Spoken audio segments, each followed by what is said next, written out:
শালিনী মা, আজ তুমি আমাদের জন্য যা করেছো, আমার অংশের জন্য তুমি যে মাথা নত করেছো, সেই ঋণ আমি কিভাবে শোধ করব জানি না। আমি শুধু মানবতার কর্তব্য পালন করেছি আন্টি।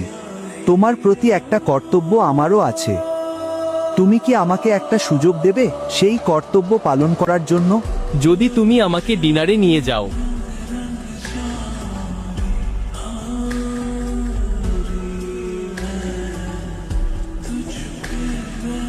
তাপ সাক্সেনার মেয়ে এখন পথের মানুষের সাথে সম্পর্ক রাখবে? ভুলে গেছো নাকি তুমি?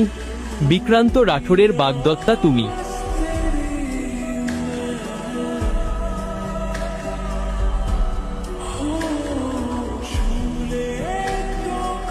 আপনিও নিশ্চয়ই আপনার মেয়ের খুশি চান, আর আপনার মেয়ের খুশি আমার ছেলে অংশের সঙ্গেই আছে। ওরে শোন, আজ পর্যন্ত আমি আমার মেয়ের সব জেদ পূরণ করে এসেছি, কিন্তু এবার এই ভিখারিদের সাথে সম্পর্ক রাখার জেদ আমি পূরণ করব না। জানো কি বিক্রান্ত রাঠোরের নাগাল কতদূর পর্যন্ত? তোমাদের মতো নর্দমার পোকা ওর পায়ের জুতোর যোগ্যও নয়। আমাকে ক্ষমা করে দিও শালিনী, আমি তোমাকে খুব ভালোবাসি, কিন্তু আমার আই বাবা এই ভালোবাসার দাম নিজের ইজ্জত দিয়ে শোধ করবে না। আপনারা যারা অতি দ্রুত নাটকের ভিডিও দিয়ে পেজ বা আপনাদের আইডিটাকে অনেক বড় করতে চান, আপনারা আমার ইনবক্সে যোগাযোগ করতে পারেন।